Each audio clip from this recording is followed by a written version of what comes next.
പേരെ ഇന്നൊരു ഓംലെറ്റാണ്, ഒരു വെറൈറ്റി ഓംലെറ്റ്. ഇതെൻ്റെ ഭർത്താവ് ഒരു വീഡിയോ കണ്ടിട്ട് വന്നിട്ട് എന്നോട് ഒരു ആഗ്രഹം പറഞ്ഞാണ്. അപ്പോൾ നമ്മളൊരാഗ്രഹം പറഞ്ഞാൽ നമ്മുടെ സിദ്ധിക്ക് പറയുമ്പോൾ പിള്ളേർ ആഗ്രഹം പറഞ്ഞാൽ നമ്മൾ കഴിയുന്നതാണ് സാധിച്ചു കൊടുക്കണമെന്നല്ലേ. അപ്പോൾ ഇത് നമുക്ക് എളുപ്പം സാധിക്കാൻ പറ്റില്ല. അപ്പോൾ അതുകൊണ്ട് നമുക്കിത് ഒരു ഓംലെറ്റ് ആട്ടോ, ഒരു വെറൈറ്റി ഓംലെറ്റ്. അപ്പോൾ അതിനായിട്ട് ഒരു 3-4 ചെറിയ ഉള്ളി കൊത്തി അരിഞ്ഞത്, പിന്നെ തേങ്ങ ചിരവിയത് അല്പം, പച്ചമുളക് അരിഞ്ഞത്. നിങ്ങൾ വിചാരിക്കുന്നുണ്ടാവും ഇതെന്താ ഇങ്ങനെ മാറ്റി വെച്ചിരിക്കുന്നത്. ഇത് പാലില്ലാതെ സസ്പെൻസ് ഇല്ലാതെ പൊരിക്കാൻ പറ്റും. 2 തരത്തിലാണ് പൊരിക്കുന്നത് കേട്ടോ. അപ്പോൾ പിള്ളേരുടെ ആഗ്രഹം ഇതാണ്. അല്പം പിന്നെ ഒരു കോഴിമുട്ട. കോഴിമുട്ടേനെ ഇത് ഒരാൾക്കാണ്, അതുകൊണ്ട് ഒരു കോഴിമുട്ട. പിന്നെ അല്പം പാല്, കുറച്ച് മതി കേട്ടോ, ഒരു 2-3 സ്പൂൺ.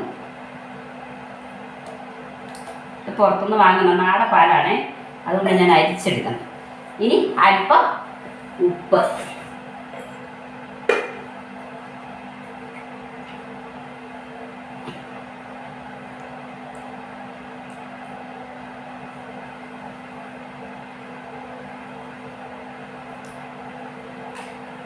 അതിനുശേഷം ഇത് നന്നായിട്ട് മിക്സ് ചെയ്യാം. ഞാൻ ആദ്യമായിട്ടാണ് ഇങ്ങനെ ചെയ്യുന്നത് കേട്ടോ. നമുക്കൊന്ന് നോക്കാം. അപ്പോൾ നമുക്ക് കൂട്ടുകാരെ നമുക്ക് എല്ലാവർക്കും കൂടി ഇതൊന്ന് ടെസ്റ്റ് ചെയ്ത് നോക്കാം ഇതെങ്ങനെയാണ്. പിന്നെ ഓംലെറ്റ് പാലൊക്കെ ഒഴിച്ച് കഴിഞ്ഞ് ഓംലെറ്റ് റെഡി ആവുമോ അതോ കൊള്ളത്തില്ലാതെ ആവുമോ എന്താ നമുക്കറിയില്ല.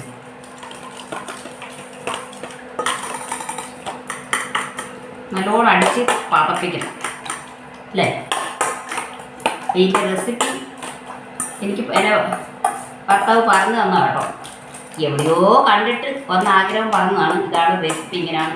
അപ്പം നല്ലോണം അടിച്ച് പതിപ്പിക്കണം. പതിപ്പിക്കണമെന്നില്ല, പതപ്പിക്കണം.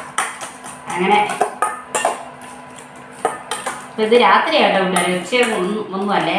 അപ്പോൾ ചോറിനിച്ചി കറി എണ്ണം കുറവാണ്. അപ്പം ഞാൻ വിചാരിച്ചെന്നാൽ പിന്നെ മീൻ കിട്ടിയില്ല ഇന്ന്. ഒരു മുട്ട പൊരിച്ച് സെറ്റാക്കാമെന്ന് വിചാരിച്ചു.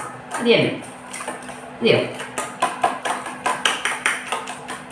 ഞാനേ പെട്ടെന്നുള്ള ഒരു തട്ടിക്കൂട്ട് പരിപാടിയൊക്കെ ചെയ്യുന്നത്. പക്ഷെ പറയുന്നത് നല്ലോണം അടിച്ച് പതയ്ക്കണം എന്നാണ് പറയുന്നത്. ഒത്തിരി ഒന്നും അങ്ങനെ പതയത്തില്ല. കാരണം എന്ന് വെച്ചാൽ അപ്പം നമുക്ക് നോക്കാം. ഉപ്പൊന്ന് നോക്കട്ടെ. ഉപ്പൊന്നും കുഴപ്പമില്ല. അപ്പം നമുക്ക് ദോശക്കല്ല് വെച്ച് നമുക്ക് ഒഴിക്കാം. ഈ ഒന്ന് കത്തിച്ചോട്ടെ കൂട്ടുകാരെ.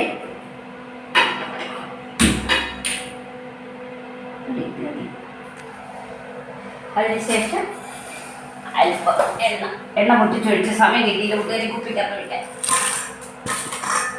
നല്ല വെളിച്ചെണ്ണ ഒഴിച്ച് വേണം കേട്ടോ നമ്മൾ എപ്പോഴും ഓംലെറ്റ് ഉണ്ടാക്കാനായിട്ട്. അതിൻ്റെ ഒരു ടേസ്റ്റ് വേറെ തന്നെ. നമ്മൾ വെളിച്ചെണ്ണയൊക്കെ ഒഴിച്ച് ഇച്ചിരി നന്നായിട്ട് വെളിച്ചെണ്ണ ഒഴിക്കണം. ഒരുമാതിരി നല്ലോണം വെളിച്ചെണ്ണ ഒഴിച്ച് ഉണ്ടാക്കുന്ന ഒരു ഓംലെറ്റിൻ്റെ ഒരു ടേസ്റ്റ് എന്ന് പറഞ്ഞാൽ അപാരമാണ്. കത്തിക്കൊണ്ടോ?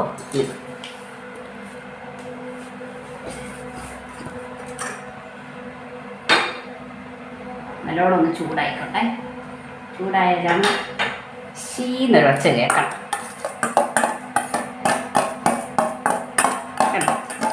ഞാൻ ഓർത്ത് കൂട്ടുകാരെ പാലൊക്കെ ഒഴിച്ച് ഉപ്പൊക്കെ ഒഴിച്ച് ഇളക്കുമ്പോഴത്തേക്ക് ഈ പാലിൻ്റെ ഒരു സ്വഭാവം ഉണ്ടല്ലോ, പിരിയ എന്നുള്ളൊരു, ഞാൻ വിചാരിച്ച അങ്ങനെയൊക്കെ സംഭവിക്കുമായിരിക്കും. ഇതാ ഒഴിക്കുവാണേ.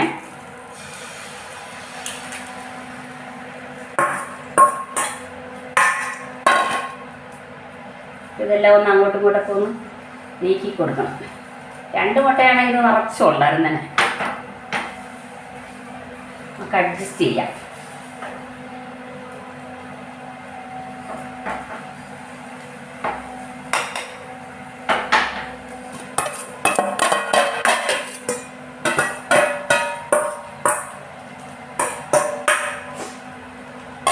നോക്കാം കൂട്ടുകാരെ. നമുക്ക് തീ ആദ്യം ഇച്ചിരി ഒന്ന് കൂട്ടി തന്നെ വെക്കണം കേട്ടോ. എന്നാലാണത് നല്ല എന്താണ് മുരിഞ്ഞ് അടിപൊളിയായിട്ട് വരിക. ഇതിന് മറച്ചിടുമ്പോൾ വെച്ച് റിസ്ക് ഉണ്ട്, കാരണം ഈ ഉള്ളിയൊക്കെ അരിഞ്ഞിട്ട് കഴിഞ്ഞൊരു പ്രത്യേകതയുണ്ട്.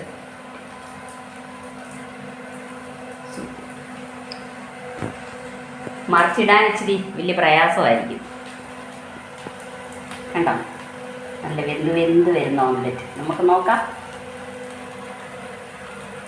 കഴിച്ചിട്ട് നമുക്ക് നല്ലതാണോ ടേസ്റ്റി ആണോ ഒന്ന് നോക്കട്ടെ കേട്ടോ കൂട്ടുകാരെ. ചെറുങ്ങനെ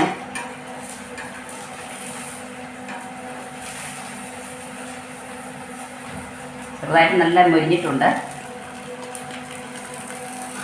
നമുക്കൊന്ന് മറിച്ചിട്ട് നോക്കാം.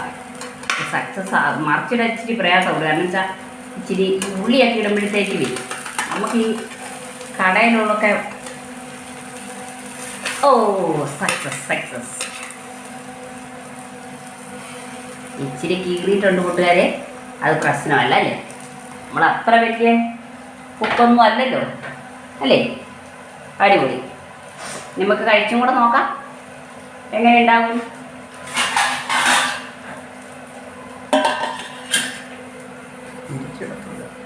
ഇല്ലേ, മറിച്ചിടത്തില്ലെന്നാണ് പറയുന്നത് കൂട്ടുകാർ. പക്ഷെ നമ്മുടെ ഒരു സ്വഭാവം എന്ന് വെച്ചാൽ നമ്മൾ എന്തൊരു ശൈലി എന്ന് പറഞ്ഞാൽ ഇതിൽ അപ്പുറം ഇപ്പുറമൊക്കെ മറിച്ചിട്ട് മതിയല്ലോ, മറിച്ചിട്ട് മൊരിച്ചൊക്കെ എടുത്തല്ലേ നമ്മൾ കഴിക്കുന്നത്. നമ്മുടെ ഒരു രീതി അങ്ങനെ ആണല്ലോ.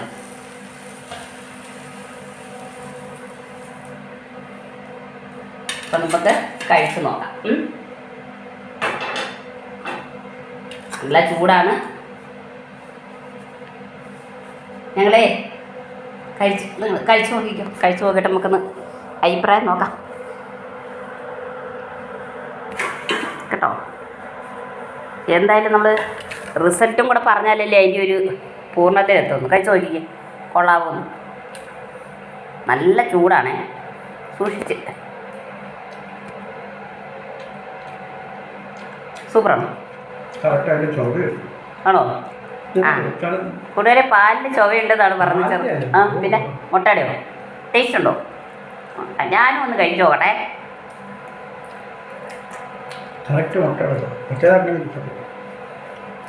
സത്യം പറയാലോ കൂട്ടുകാരെ, നിങ്ങളോട് സത്യസന്ധമായിട്ട് ഞാൻ പറയുവാണേ, ഭയങ്കര ടേസ്റ്റ് ഉണ്ട്, നല്ല അസാധ്യ ടേസ്റ്റ് ഉണ്ട് കേട്ടോ. നമ്മൾ സാധാരണ മുട്ട പൊരിച്ച് കഴിക്കുന്നതിനെ കഴിഞ്ഞും നല്ല ടേസ്റ്റ് ഉണ്ട്, അടിപൊളിയാണ് കേട്ടോ. ചോറിന് കൂട്ടാനും കുഴപ്പമില്ല. ഞാൻ രണ്ടായിട്ട് പൊരിക്കാമെന്ന് ഉദ്ദേശിച്ച് ഞാൻ ഇച്ചിരി ഉള്ളി മാറ്റി വെച്ച് കണ്ടായിരുന്നല്ലോ, ഞാൻ രണ്ടാഴ്ച പൊരിക്കാം, ചോറിന് പറ്റിയില്ലെങ്കിലൊന്നും. പക്ഷെ കുഴപ്പമില്ല, സൂപ്പറാണ്, അടിപൊളി കേട്ടോ. അപ്പം ഞാൻ ചോറ് കൊടുക്കട്ടെ. അപ്പം എല്ലാവർക്കും നല്ലൊരു ഗുഡ് നൈറ്റ്. അപ്പം നാളെ കാണാം കേട്ടോ.